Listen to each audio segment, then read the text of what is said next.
I think everybody pretty much knows this account. I used to know someone from Virginia, and she would always call these accounts, not stories. And so she kind of trained me on that because she felt that that sounded more like something that was a recording of history and fact and doctrine rather than just something, sitting down and reading a story to our children. She often taught the young, and so that's where kind of she got that from. So she trained them that from the beginning. So this account that we're about to look at is part of the overall theme, if you will, of Joshua. And the subtitle of that, the subpart of that would be preparation. Okay, so they're preparing to go into Canaan land. And this is just, tonight will be just another step in that preparation. However, it's interesting to me, we learn many principles, I think, from this story about Rahab and the spies. And of course, kind of the theme, if you will, for the book, to be strong, God encouraged Joshua to be strong and courageous. And I think each Wednesday night, we will see the challenges. I think tonight I may have some in here. The challenges that he's going to face, that having a courageous, attitude and someone that is not fearful was necessary to lead the Israelites at this point.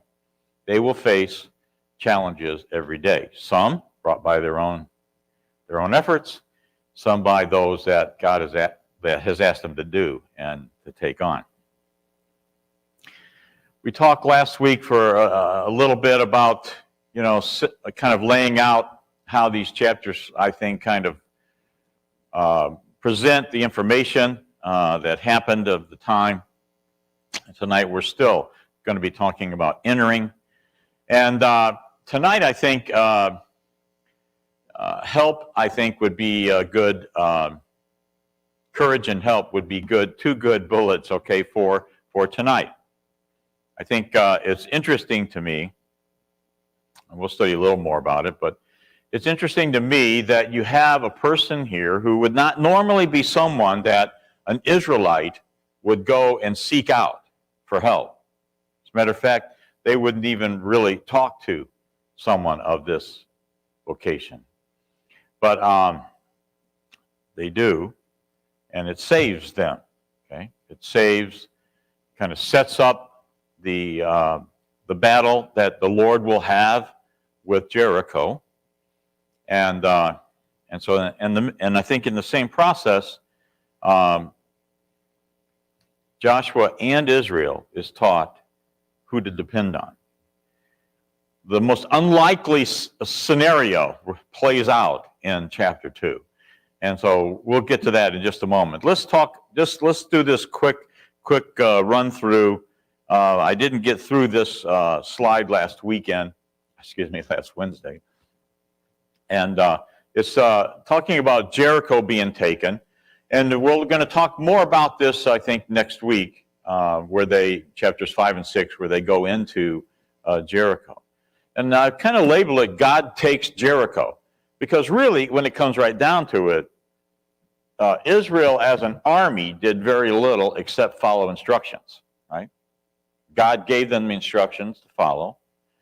And they did not use a weapon, if you will, other than God's will pressed on Jericho to win the battle. And we'll see that play out in other battles that they have. God has promised, didn't he? Last week we saw God has promised Joshua that he would be with him. And so I think that that's something we need to keep in our minds because tonight, we do talk a little bit about some things that Joshua did that you might wonder about. So the conquest begins. So it really wasn't a siege so much as it appears like a siege, right? Because they weren't there that long. They didn't starve out, or they didn't die of thirst, those that were behind the walls. Okay, God told Joshua how the walls were going to fall. He didn't really know how, but he knew what they had to do to make it happen, right? Which was God's will. And then we see in the first 5 verses here of chapter 6, God's plan of attack, and he's going to have them march around, right? He's going to march around. They're going to march around the city. This is something we teach the kids. We have songs about it that we teach them because it's kind of, the concept is very visual, is it not? And I don't think that that's by mistake or accident by God in this case. When they take Jericho, that's going to be a very visual and a very unusual thing for them to see. They're going to have the ark, somebody carrying a box between them, walking around the city. They're going to blow trumpets. The people are going to not say a word. They're going to be totally silent for 7 days. Very weird, right? Very strange for a military, action, right? But that's kind of reinforced the fact that God was going to be the one winning the battle. And then, of course, they engaged the battle. The issue was, once the walls fell, they really had very little means, if you will, of fighting. You're in a city. Today we call it urban warfare, okay, where they go into cities, doors to door, etc., things like that, to try to battle with an enemy. In this case, the walls fell, and we'll talk a little more about this at the time. If you do some investigating of this, there's all kinds of ideas, suggestions, if you will, about what that looked like and how it occurred. But they have done some archaeological digs, and they have found walls that were there. They had to go down pretty far to get to them. And it appeared, and this I think they're still studying this, but it appears that the walls fell out. Right? Well, that's very unusual for a battle, right? Because what do they normally do? They break them in, right? And so these fell outward, and then they went in over the walls into the city, and this part here, this last part, the city was devoted to God, kind of indicates the level, if you will, of death, destruction that went on in that city. The city itself and everything that was in it, gold, silver, iron, etc., was to be devoted to God. I think the next section kind of labeled as trouble, okay? And, the Israelites and some of the people, some of those that went into the city cheated, right? Tried to cheat God and was found out about that. Verse 24 of chapter 6 talks about they burned the city with fire and everything in it. They also find in digs that they've done in that city, in that area, burnt mostly logs and things like that. They when they built their cities, okay, they started with a frame usually of some kind of big wood, and they would cover that, okay, with some kind of plaster. And so it would burn. It continues. Says the silver, and only the silver and the gold and the vessels of bronze and of iron they put into the treasury. They were to be devoted to God. And tonight we're going to talk about Rahab, and there is a verse in chapter 6, 6 and verse 25, talks about Rahab. Says, the Rahab the prostitute and her father's household, and all who belonged to her, Joshua saved alive. And she has lived in Israel to this day, because she hid the messengers whom Joshua sent to spy out Jericho. And then a very interesting thing occurred. Joshua lays an oath on the city. He curses it. It says, "Cursed before the Lord be the man who rises up and rebuilds this city, Jericho. At the cost of the firstborn shall he lay its foundation. At the cost of his youngest son shall he set up the gates." Well, someone did rebuild Jericho. The problem is that we don't have the level of details, that's told to us about what happened after that. Okay, we don't have all of the ins and outs. Did his firstborn die when he laid the foundation? Did his youngest son die when they set up the gates? We don't have all of the details of that. There's some implication, but if it doesn't come from the Bible, generally there's a whole lot of speculation that gets logged as facts. Right? So they're really not sure whether that happened, but we do know God cursed it. And there's some other issues about Jericho. They dug it up, but they said that they found at least 3 locations that city had occupied. So that would be after the first one. So it's a little, it's going to be a little bit of a trouble to find out more details beyond what the Bible's account gives us. Okay, so we have to sometimes let that be what it is. So in verse 27, it says, "The Lord was with Joshua, and his fame was in all the land." Where Joshua's fame goes, so goes whose? Okay, the Lord. So Joshua has no fame without the Lord, right, being behind him. And so we're going to see that tonight play out in a very interesting way. Let's look at some obstacles for Joshua tonight. There were going to be fortified cities when they went into the land. To us, we don't really have much idea of what it is to have a walled city, right? But they did have walled cities in Europe in many places. There was a city, Peg and I, we went to Italy, and there's a city called Lucca. And Lucca is the only city left with a complete Roman wall around it. What they did was they just built outside the wall.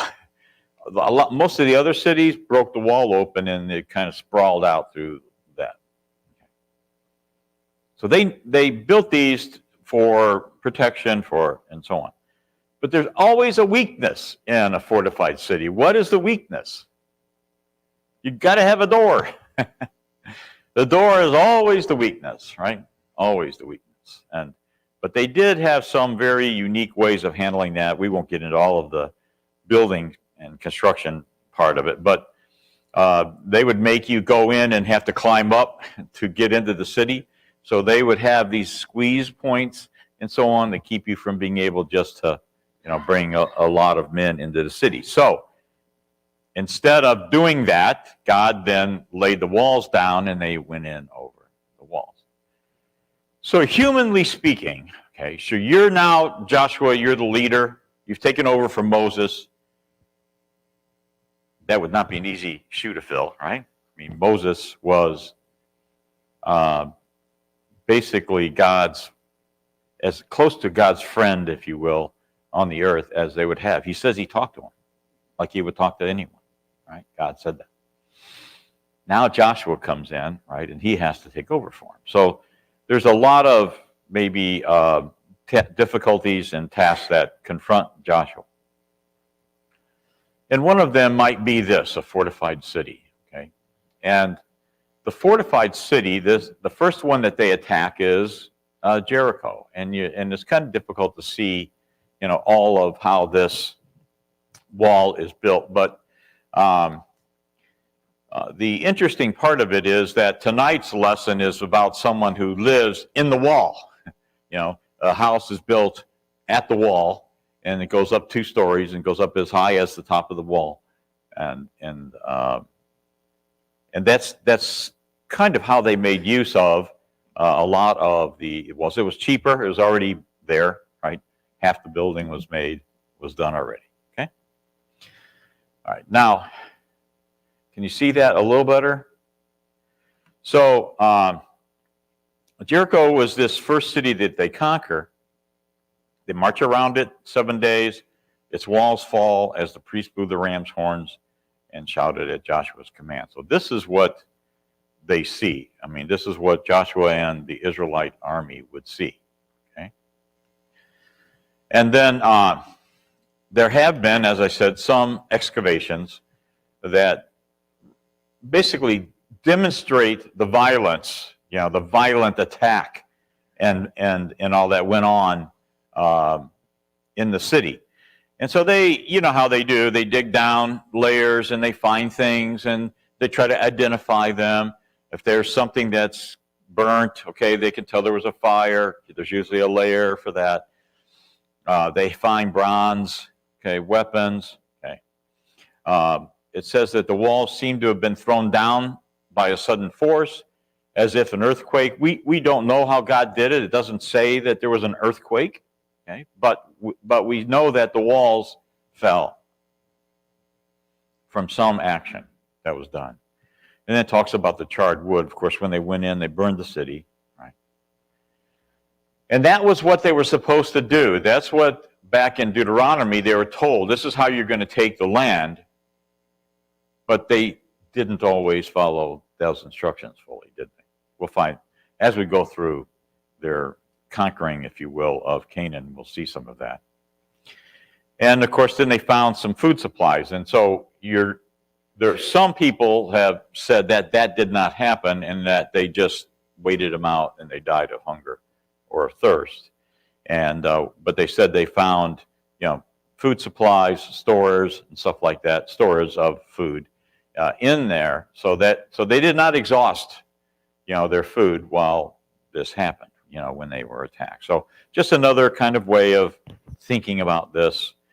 It's difficult to have, vision that goes back that far, and be perfect at it. But the archaeologists do take a pretty good conservative look at what they find, usually. Okay, now, what might be another thing? So we've heard of giants, right? So from the giants cost them, maybe it was the giants, cost them 40 years of wandering in the wilderness, didn't they? They were afraid of them, okay? Well, there will still be some of those that will be in the land, okay, when they go to take it. And so we can see that. We see it referenced in a couple of places, but we do know that that they are there. So we know that they're the sons of Anak. If you look up that word, Anak, okay, it means neck. And they say that it means long neck. Okay, so I don't know how that translates to giant, okay, but it becomes the word giant. Okay, so Anak is long neck. Okay, and they were giants. Now we have no idea how big. And I wanted to show you some, but they're so ridiculous, and they were not connected enough to facts. Okay, but because they were some were saying, well, they're 36 feet tall. There were some that were 36 feet tall. Some were, 12. We know that Goliath was somewhere around 9? I think it was 9 feet tall is what the account says. And but they said that there's nothing that would have hindered them from even being taller than that, other than the physicality of it.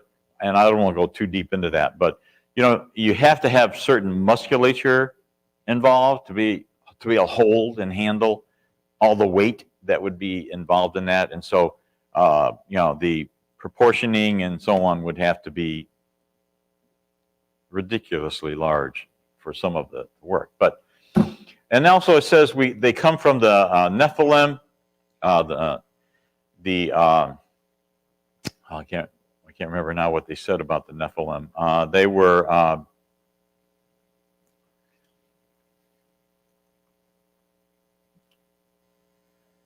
were not always viewed as giants. Okay? There was some myth around them that was from that time period, whereby they were evil, the evil ones. Okay, but often they were referenced as they were here as the giants. So they thought they were giants. Okay. Then in Deuteronomy 9, we see that they were warned, weren't they? They were told this was going to happen. He says, "Hear, O Israel, you are to cross over the Jordan today to go in to dispossess nations greater and mightier than you." So that's an obstacle within itself. "Cities great and fortified up to heaven, a people great and tall, the sons of Anakim, whom you know, and of whom you have heard it said, who can stand before the sons of Anak? Know therefore today that he who goes over before you as a consuming fire is the Lord your God. He will destroy them and subdue them before you, so you shall drive them out and make them perish quickly, as the Lord has promised you." That's what God wanted them to do. Sometimes they did it, sometimes they did not. Amos 9 talks about God. This is God once again. "Yet it was I who destroyed the Amorite," okay, "before them, whose height was like the height of cedars." That's where they got the 36 foot, okay, measuring the cedars of Lebanon. Right. Well, those cedars are a lot taller than 36 feet. So, so it's a little difficult to nail down just how big a giant is. Okay, big enough to cause them to travel 40 years in the wilderness. Right. Another obstacle that we see is the flooded Jordan. Okay, and they're going to have to cross that. And I tried to get a good picture of this. Can you see that pretty well? All right, so it's kind of raging. I mean, to me, when I think of Jordan, I think of this sedate, not even a ripple in the water. Can't hardly tell the water's flowing. But during this time of year, it's over its banks. Now they had some pictures that show when it's over its banks. It's wide. It's not as wide as the Mississippi River, but it's very wide. It's fast moving. As a matter of fact, there was a couple times in looking for something to talk about this. There's some accidents that have happened.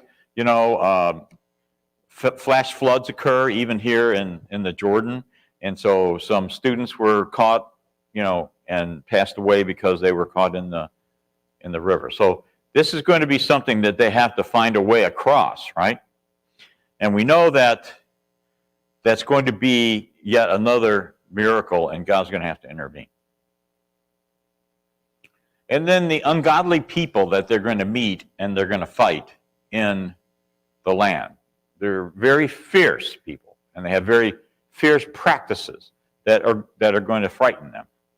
And they have all these gods that they that they worship, and some of them are very, very destructive and in their minds. Okay, destruct their minds. This one on the left is Moloch. There's a relationship, they think, between Moloch and the Baals. That's on the right-hand side. And Moloch is the one, you see the fire in the middle? Okay, that's the one where they offer children as an offering, okay, to this god.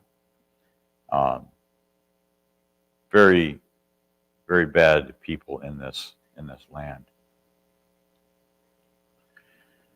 So Joshua, regardless of these obstacles, Joshua leads them. And how does he do that? Well, one is by believing the promises of God. And I think these are 3 steps here. And I think there are 3 things that we could really focus on that we could take and use even today, right? To help us overcome obstacles. One, so believing the promises of God, that is a very strong thing for us today, isn't it? It's a very encouraging and offers strength, okay, to our faith. Applying the principles of God's word. So Joshua's going to have to do things that God said to do. Sometimes they don't sound that normal, right? Marching around, a city 7 times, blowing trumpets. Okay, as a military man, okay, he probably was wondering the whole time. He may have believed, but that doesn't mean he's a human like us. Okay, that doesn't mean that we would not still wonder what's going to happen, at the end of this time. And then by counting on the presence of God. And so God said he's going to be with them through this. God says he's with us. We need to count on that. Okay? And so he does that. Okay? He counts on this. And so he begins his capture, if you will, his entrance, by sending 2 spies to gather information. Okay, both strategic and tactical. All right, let's start talking a little bit then about Rahab. The first verse tells us that where Joshua sends out the spies. Now, I want to talk about it for a couple of minutes. Do you have any wonder about this? What had God just said to Joshua? I'm going to be with you. I'm going to go over with you. I'm going to lead you. But he still felt he needed to send spies. Why did Joshua send spies? If he knew and believed what God had told him.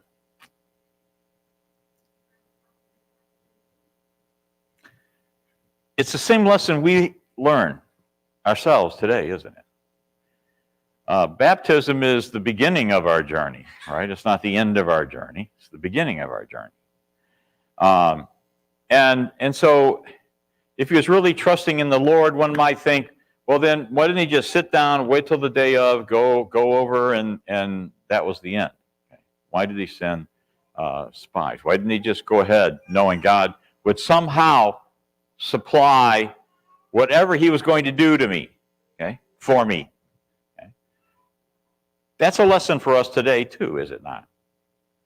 We know what God says he will do for us, but does he expect us to sit on our laurels, if you will, sit on our hands, and not participate in this world and try to, spread his will, teach his word? No, he doesn't. He doesn't do that. And he expects us to be like in places like this where we can, read together, read his word together, okay, and let it strengthen us. And when we hear the same thing together, it does provide a more communal approach, does it not? With one another here. We're hearing the same thing. We believe the same thing. It's a way to demonstrate our faith and our belief in one another. So Joshua, though, had a precedent, didn't he? He's still there, but all the previous people are dead before the 40 years, right? For the 40 years, during the 40 years. Moses sent spies in, did he not? So while God said, I'm going to be with you, he didn't expect them to just sit back on the other side of Jordan and let him go and wipe it all out. They had to go and take care of it. It was he gave them that responsibility.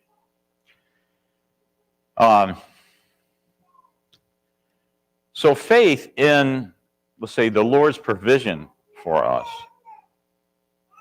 should not let us presume that we can just accept God's decree of, for instance, forgiveness, but live a life of debauchery.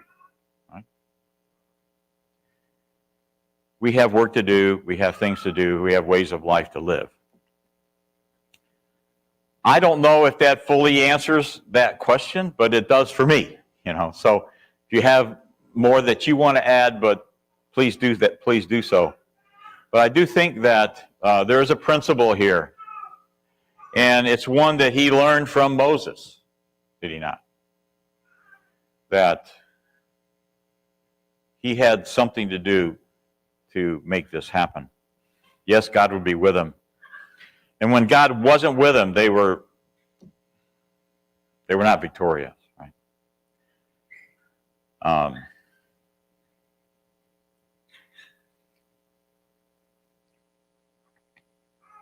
Sometimes we might look at this as how does a leader lead?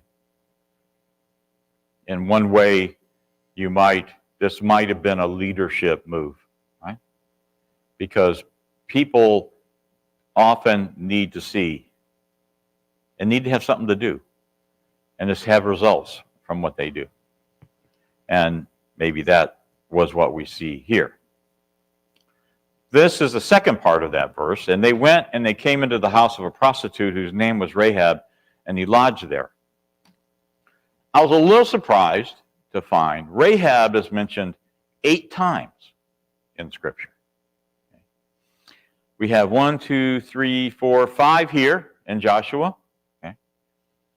Matthew 1:5, Hebrews 11:31, and James 2:25. And in 6 of these occurrences, her name is found with a descriptive noun, specific descriptive noun. What was that? Pardon? Prostitute, harlot. Okay. Why did men go in? Why did these 2 men go in to her as a harlot? Is there anything we can learn from this?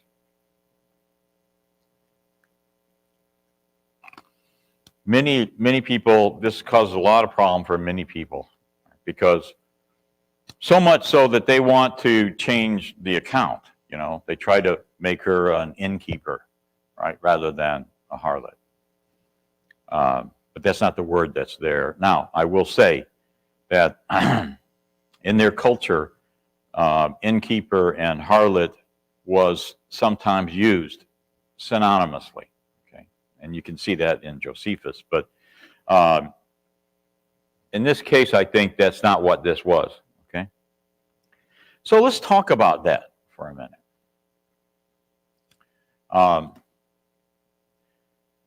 There are some practicalities involved here. My guess would be she would know if there were strangers in the city, right?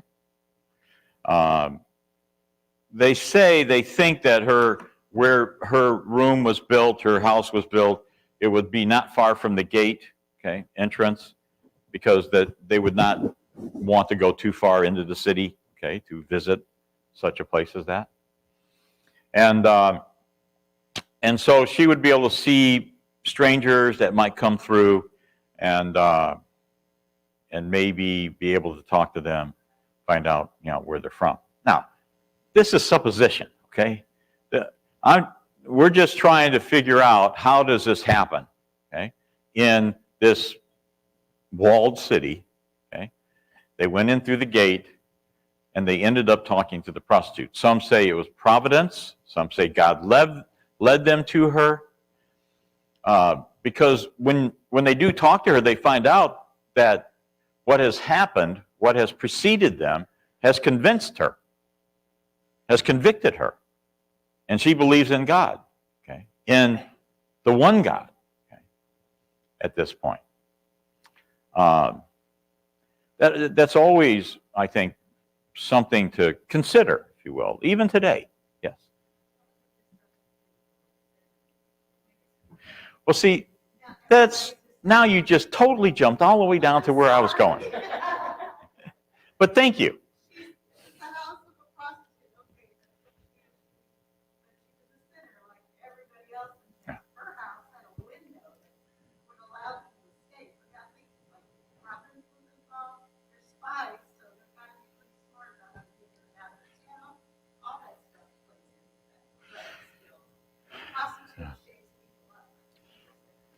Well, yeah, I think that's true. She was a sinner. Okay? We see one of the people that got Jesus converted was a prostitute, right? Why is Rahab's name in this account? And why is Rahab's name found in Hebrews 11?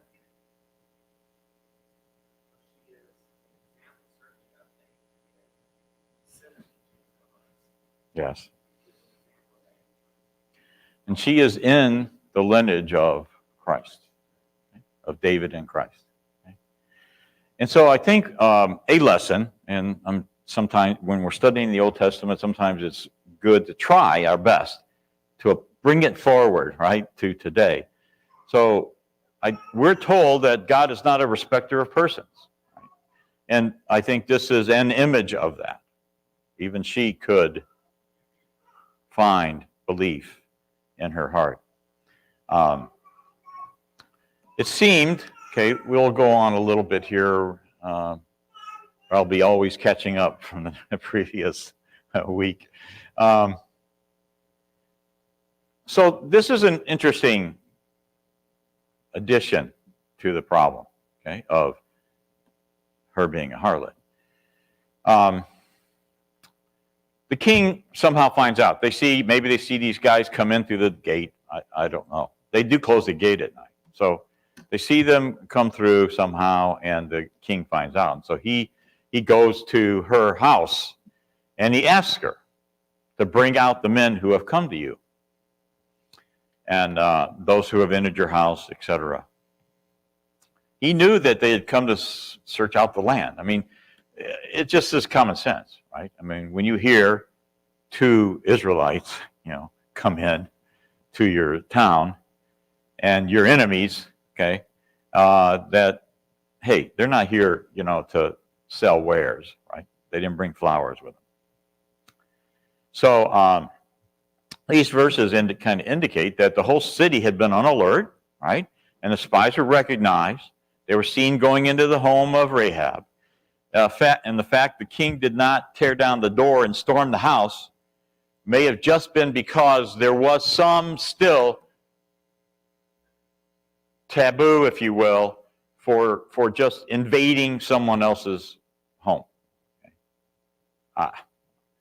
That's a little fanciful to me from that day. But that's what they say, that possibly that is it. But it is interesting to me, and if you want to read this, you can find this in a book called The Babylonian Laws, and I think the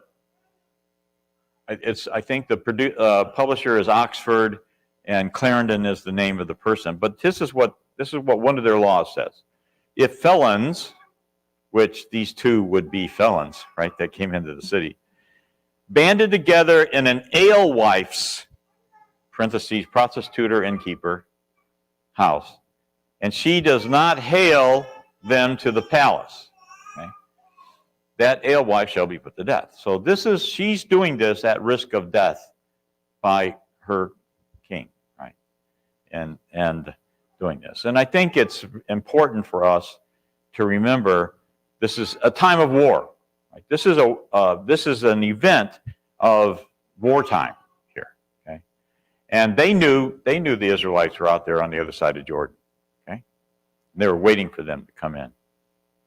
So they were waiting for something to happen. But the woman had taken the two men and hidden them up in the roof. Remember, that's how the account goes. They're up. She's hidden them under the flax up there. Says, "True, the men came to me. I did not know where they were from. And when the gate was about to close, the men went out." So she spun something to tell the king when he comes and asks about them. When you use the word spin or spun, there's another word for that, right? So she's basically lying to him, right? And that's yet another aspect of this. In these verses, Rahab conceals the spies, lies to protect them, sends the soldiers of the king on a wild goose chase. I mean, that's, in a nutshell, that's what happened here. Now, the result of that is the spies remain alive. They escape. They're able to go back and tell Joshua what's going on in that town. And what really was accomplished, and there's more to talk about, but what was really accomplished by this? Did that give Joshua intel for fighting the city? How much could they have really learned like that they didn't already know?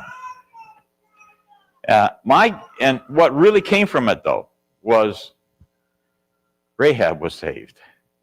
Okay? Rahab's faith was demonstrated, and she was saved. And through that lineage comes David and comes Jesus. Anyway, so they go out. So some thought that maybe because she had flax on the roof that she was may die or something like that. Okay, don't know that. But she had brought them up and she had hidden them, and I think that's kind of an interesting part of the storyline. Hebrews 11:31 says, "By faith Rahab the prostitute did not perish with those who were disobedient, because she had given a friendly welcome to the spies."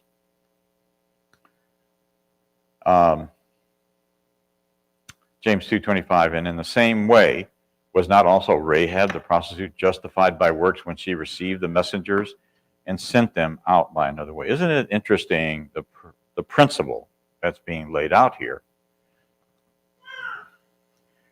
Is that